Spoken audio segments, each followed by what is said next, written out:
Alors on y va. Le message d'aujourd'hui, c'est quoi? Jésus, l'espoir des nations. Formidable message. Ça, c'est le message de l'Église universelle. Alors, j'ai regardé dans le Larousse. Le Larousse dit « L'espérance chrétienne est fondée sur la certitude de foi dans la parole de Dieu en la personne de Jésus-Christ. » En Bosnie, j'ai rencontré une famille de chrétiens iraniens et dans la discussion, le papa m'a dit quelque chose qui m'a vraiment interpellée. Il m'a dit « S'il vous plaît, priez pour nous, parce que seul Jésus peut nous aider dans notre situation. »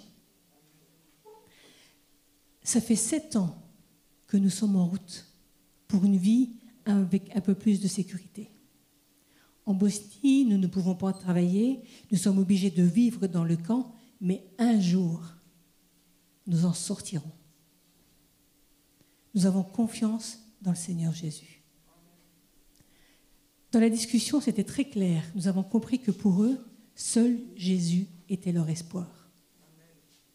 Alors j'ai fait ma petite enquête. Hier soir, j'ai téléphoné en Bosnie et j'ai demandé s'ils avaient des nouvelles de ce couple. Ils ont quitté le camp. J'espère qu'ils sont en Croatie. On attend, on verra. À Calais, par contre, nous avons rencontré des Érythréens. C'était une vraie tristesse pour ces jeunes. Après des mois de voyage, ils se sont retrouvés à Calais pour rejoindre l'Angleterre. Ces jeunes, je vous assure, étaient complètement traumatisés par leur voyage. Ils ont quitté leur pays pour trouver une vie meilleure et voilà que tout le long du chemin, ils ont été en danger, menacés par les passeurs, ils ont été maltraités, rejetés, et ils se sont retrouvés en France où ils n'étaient pas les bienvenus non plus, sans cesse chassés par la police ou les autorités de la ville. Et le simple fait que ma collègue Elria prenne du temps pour discuter avec eux, pour les encourager, a marqué leur journée. Pourquoi? Parce qu'ils ne se sont plus sentis transparents pour un moment. Ces gens sont transparents. En complète détresse morale et spirituelle, nous avons le devoir de leur annoncer que Jésus est leur seule espérance. Et bien entendu, nos partenaires sur place, c'est ce qui est fait. Vous savez, l'Église se doit de répondre aux besoins essentiels de ceux qui traversent sa route. On en a déjà discuté plein de fois, je ne vais pas me répéter.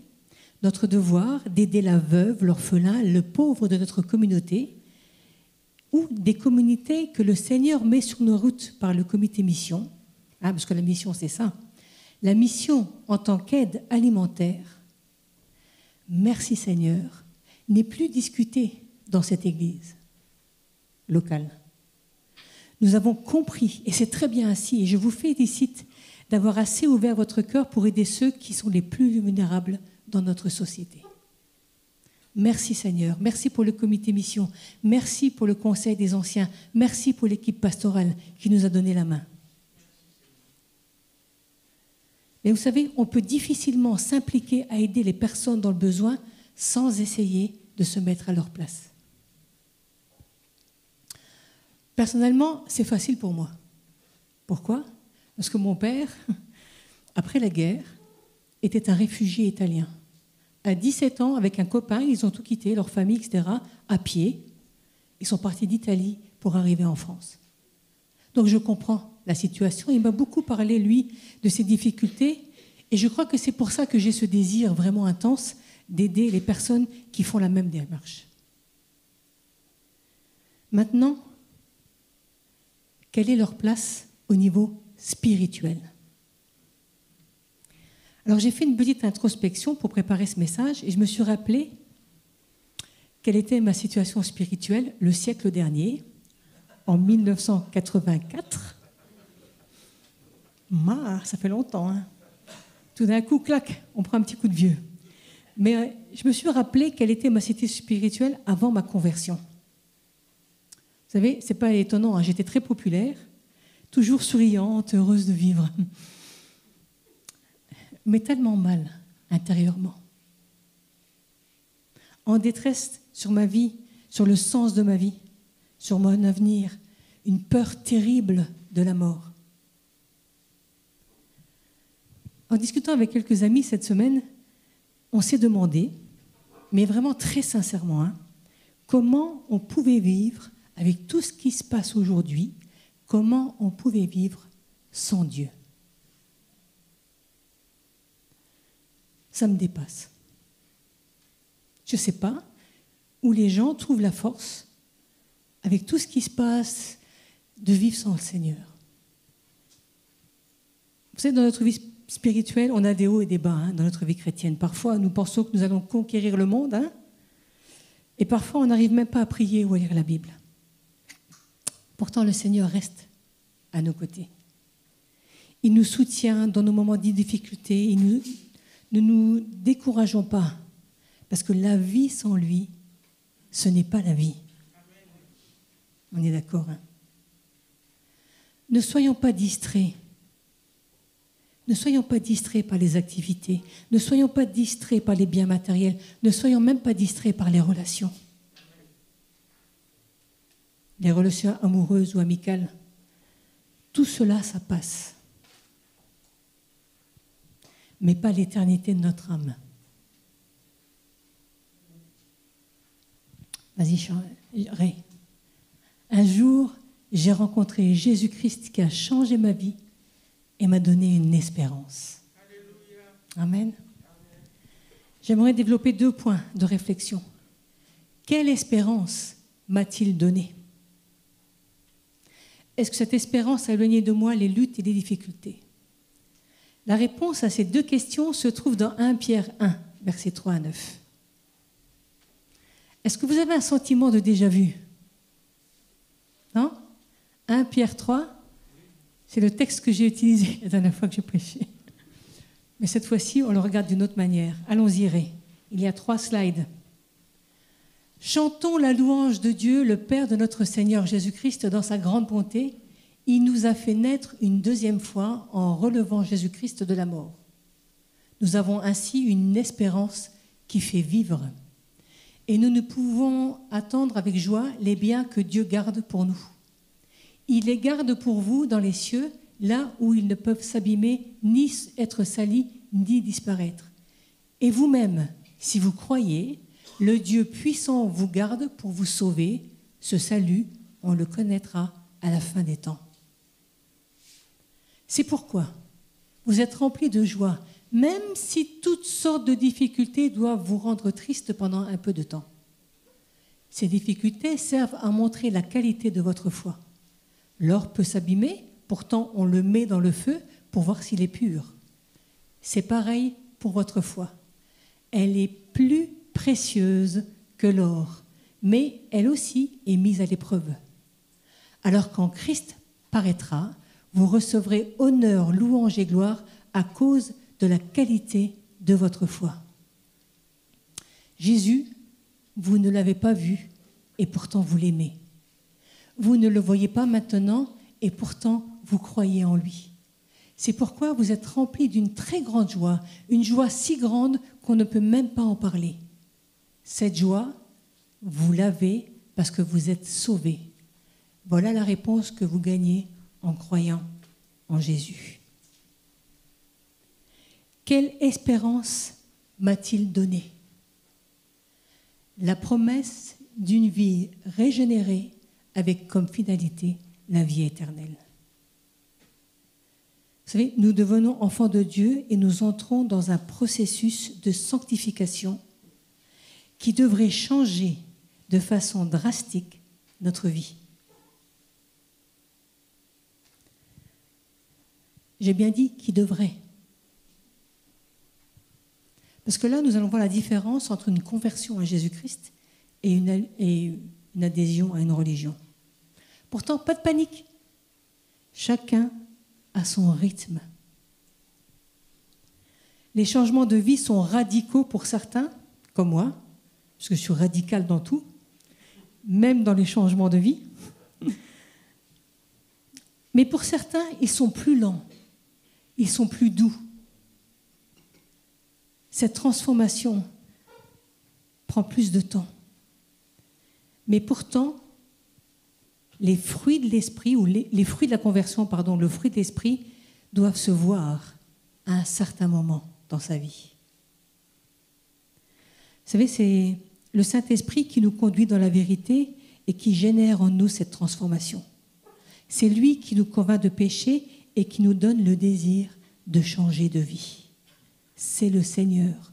Donc si on ne rencontre pas le Seigneur, on ne peut pas vivre cette transformation, on ne peut pas vivre ce travail du Saint-Esprit en nous. Je répète, c'est un processus, ça prend du temps. Mais attention, c'est un chemin essentiel vers la sainteté. Dans un commentaire de la Bible Esprit et Vie, c'est une Bible que j'utilise à chaque prédication. Les commentaires sont intéressants. La régénération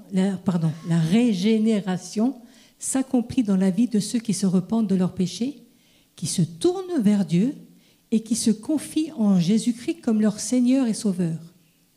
Plus loin, les croyants reçoivent un désir spirituel et manifestent une volonté d'obéir à Dieu et de se soumettre à la direction de l'Esprit. Plus loin, et d'éviter le mal. Je peux témoigner ce matin.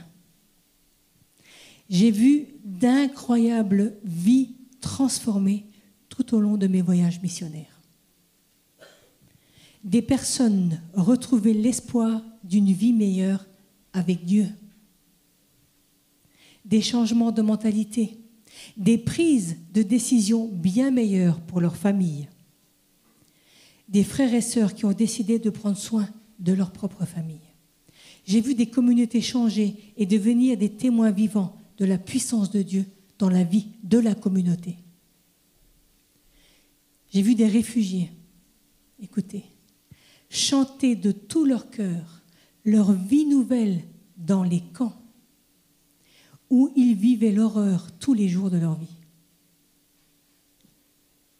Ce n'est pas le déni de leur situation, mais leur expression de leur espérance en Jésus-Christ.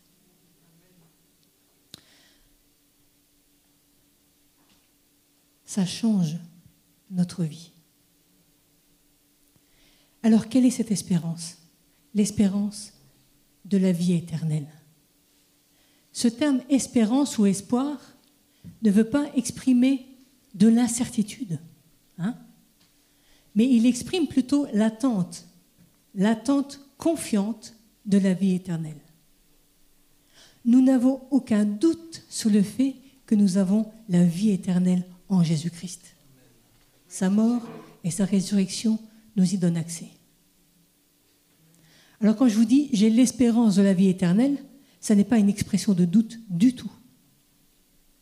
C'est un fait établi, je l'attends avec confiance. Alors on me dit parfois, Anto, comment tu peux savoir ce qu'il y a après la mort? Personne n'est revenu de là.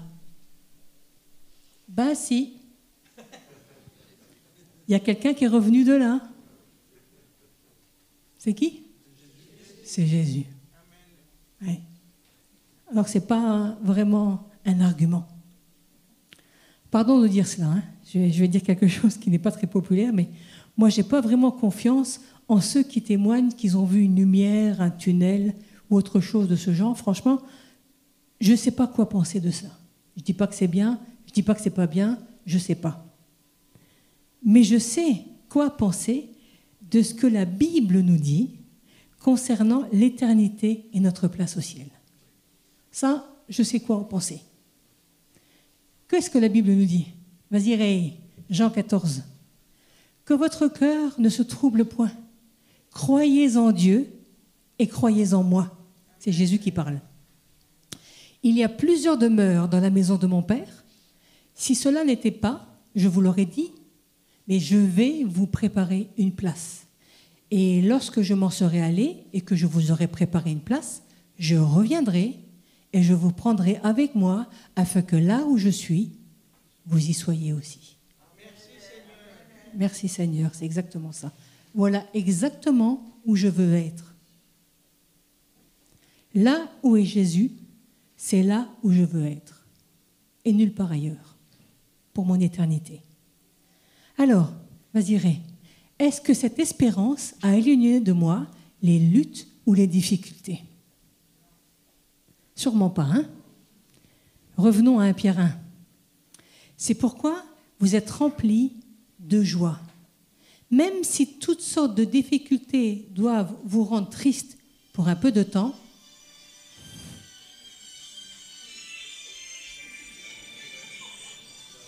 c'est beau ça, c'est beau ça.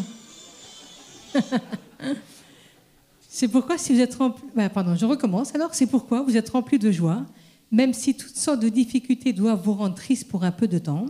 Ces difficultés servent à montrer la qualité de votre foi.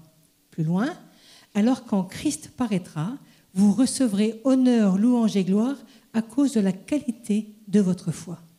Jésus, vous ne l'avez pas vu et pourtant vous l'aimez. Vous ne le voyez pas maintenant et pourtant vous croyez en lui. C'est pourquoi vous êtes remplis d'une très grande joie, une joie si grande qu'on ne peut même pas en parler. Cette joie, vous l'avez parce que vous êtes sauvés. Ne confondons pas notre volonté et notre vision de notre vie avec celle du Seigneur.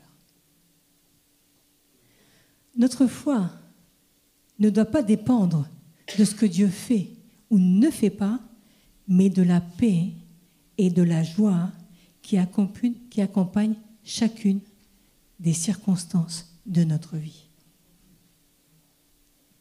Comme tout le monde, hein? Comme tout le monde. J'aimerais que Dieu me donne ce que je lui demande. J'aimerais qu'il me guérisse quand mon corps est malade. J'aimerais qu'il me console mon petit cœur quand j'ai de la peine. Ouais. Sachez que Dieu le fait, hein, et il le fait souvent. Mais il n'est pas obligé de le faire. C'est sa décision et c'est son moment. C'est lui le Dieu ici. C'est lui qui décide, c'est lui qui gère. Rappelons-nous Hébreux 11. Vous connaissez ce texte sur la foi. Tout le monde le connaît, hein, ici. Il y a toute une liste de personnes ayant vécu des choses extraordinaires par la foi. Et puis on arrive au verset 35. Des femmes recouvrèrent leur mort par la résurrection, d'autres furent livrées au tourment et n'acceptèrent point la délivrance afin d'obtenir une meilleure résurrection. D'autres subirent les moqueries et le fouet et les chaînes et la prison. Ils furent lapidés, sciés, torturés, ils moururent tués par l'épée, ils allèrent çà et là vêtus de peau de brebis et de peau de chèvre, dénués de tout, persécutés, maltraités. Eux dont le monde n'était pas digne, errant dans les déserts et dans les montagnes, dans les cavernes et dans les antres de la terre, tout cela, à la fois desquels il a été rendu témoignage, n'ont pas obtenu ce qui leur était promis. Dieu ayant en vue quelque chose de meilleur pour nous, afin qu'ils ne parvinssent pas sans nous à la perfection. Est-ce que ces derniers n'ont pas le même Dieu que les premiers de la liste? Mais si. Est-ce qu'ils ont fait quelque chose de mal? Est-ce qu'ils n'avaient pas assez de foi? C'est ce qu'on entend souvent. Hein? Mais non. Mais non. Verset 40. Dieu ayant en vue quelque chose de meilleur pour nous.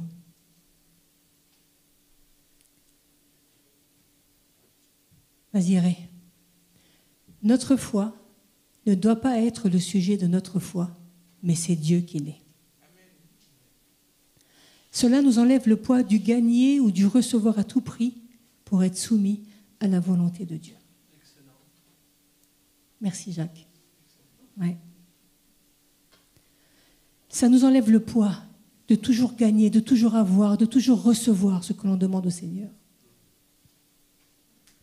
Soumettons-nous à la volonté de Dieu. Nous ne pouvons pas comprendre pourquoi telle souffrance, Pourquoi telle difficulté? Pourquoi tel combat? Par contre, nous pouvons toujours compter sur le Seigneur pour nous soutenir et marcher à nos côtés. Et ce n'est pas le lot de consolation, c'est le lot gagnant. C'est très différent. En conclusion, un jour, j'ai rencontré Jésus-Christ qui a changé ma vie et m'a donné une espérance. C'est cette espérance que nous prêchons lorsque nous œuvrons dans la mission intérieure, locale ou la mission internationale. Souvent, pour la mission internationale, vous savez, ce sont nos partenaires qui œuvrent et que nous soutenons au mieux. Mais le témoignage vivant de qui est Jésus et de l'amour qu'il a pour chacun de nous, c'est ça le message que nous donnons en soutenant ces pauvres. Alors, allons-y, continuons à aider, continuons à prier, continuons à donner, continuons à aller. C'est un travail d'équipe. Trouvez votre place ici. On ne va pas tous partir, sinon il n'y aura plus personne à Tubize. Par contre, on peut tous prier, on peut tous donner, on peut tous aider. Trouvez votre place. Il y a une place pour chacun de nous ici. Je prie vraiment pour que vous fassiez partie de cette équipe qui aime au-delà de ses frontières. Merci pour les dons ici que vous avez faits pour les Roms, parce que ce peuple a été négligé, maltraité, persécuté, et maintenant il est discriminé. Mais sachez qu'au milieu d'eux, il y a des frères et sœurs qui ont donné leur vie au Seigneur et qui essayent de changer leur communauté. Et moi, j'en connais. Je suis très heureuse de les connaître. En Slovaquie, en Roumanie, en Bulgarie, en France, il y a tellement de travail. Mais ne nous décourageons pas. Nous avançons un jour à la fois, une vie à la fois. Parce qu'il y a beaucoup de joie au ciel pour un seul pécheur qui se repent. Si dans toute ma vie, j'ai aidé un seul pécheur qui se repent, je serai très heureuse. J'espère plus, mais au moins un. Vous savez, nous pourrions être découragés par la tâche parce que franchement, il y a tellement de besoins. Parfois, moi, je suis submergée par l'émotion quand je pense aux enfants dans les camps de réfugiés ou dans les villages roms, quand je pense au traumatisme engendré par le désir d'une vie meilleure pour les réfugiés ou les migrants, pour les femmes, les enfants, les personnes âgées. J'étais surprise de voir des personnes de 65, 70 ans dans les camps. Mais il y en a.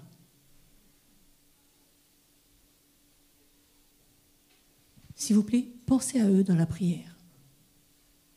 Prions aussi, et là, ce n'est pas du tout politique, mais prions pour les autorités. Prions pour les pays qu'ils traversent, les gouvernements, les populations qui les aident. Parce qu'il y a le désir d'aider et il y a la peur du mouvement migratoire. Et franchement, même si je ne comprends pas tout cela, je n'ai pas la bonne réponse, je n'ai pas une réponse à vous donner à tous ces questionnements, je sais que Dieu est au-dessus de toutes mes questions.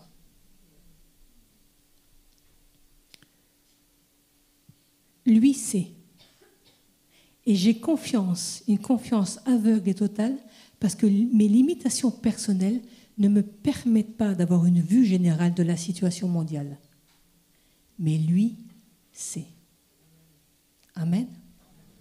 Seigneur, merci, parce que tu es le Dieu Tout-Puissant. Tu sais, tu vois, tu connais, et tu vois où nous pouvons être dans cette situation. Merci pour le désir que tu as mis dans notre cœur, dans le cœur de cette Église, d'aider financièrement, d'aider au point de vue humain, d'aider avec des dons que nous avons faits ici. Merci Seigneur pour cela, mais merci aussi parce que tu mets dans notre cœur le désir de prier, d'intercéder pour ces peuples, pour ces pays, pour ces autorités, pour que ta volonté s'accomplisse sur cette terre. Merci pour ta fidélité, Seigneur. Merci pour tes encouragements.